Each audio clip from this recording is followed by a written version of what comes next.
so excited because we are about to make the best hummus in all the land. So if you are interested in that, please keep watching. So we're starting with the secret ingredient, which is boiling your chickpeas with a little bit of baking soda.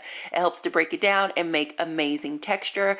Now I prefer dried chickpeas or these chickpeas that have gone from dry but they're not preserved in cans, because preservatives have a tendency to not be good on my digestion. But I just put them in a small pot and let them boil for about 15 minutes.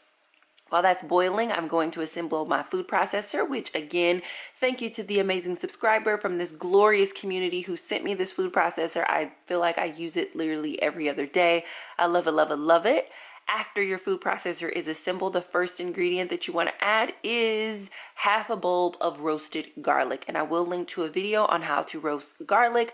I use half a bulb, first of all, because it smells amazing. But second of all, because it's roasted, I'm able to use a lot more garlic. And I actually like garlic, but I find that I like the flavor in homemade hummus of roasted garlic over raw garlic because it's a little less tart and you just have those great roasted flavors. I mean, this smells amazing. After that, you want to juice half a lemon right over the top of that roasted garlic, but to get all the juice in the lemon pulled to the center so it's nice and juicy and you get the maximum amount of juice, you want to roll it under your hand, apply a little bit of pressure, just roll it around for a little bit, cut it in half, and then using your hand as a strainer if you don't have a lemon squeezer, and just get that juice right over the top of that garlic. Then you want to blend the roasted garlic and the lemon juice just a little bit and let it sit for about 3 minutes before you add the next ingredient.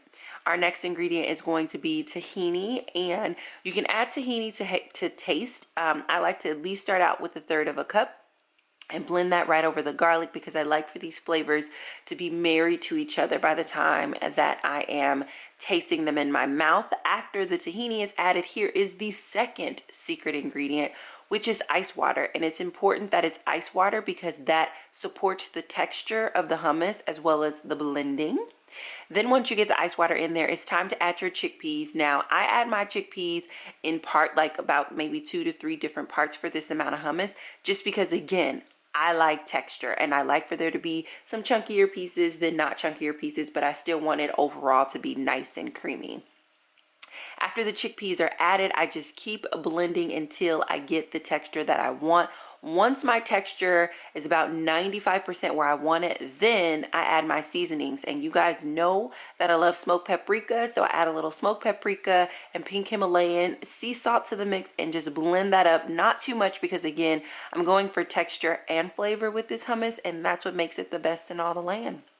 Now that it's all blended up, it's time to serve. Now, to get my hummus out of the food processor, I do have to jiggle it just a bit, but you can see that it's creamy enough that it's moving out of the food processor, but also chunky enough to where I'm going to get great texture. I'm planning to save a little bit of hummus for later, and with the portions that I use today, I'm able to fill a 16-ounce jar plus get a full proper serving. Once you have plated the hummus in the bowl, you want to dress it with a little bit of paprika and a little bit of olive oil. I like to add my olive oil after because I don't want that olive oil flavor to blend it throughout. It's more of a garnish for me than it is the flavor because it makes it a little bit too overwhelming for me when I'm trying it. Plate it with your favorite kind of tortilla chips and enjoy. So good. So stinking good.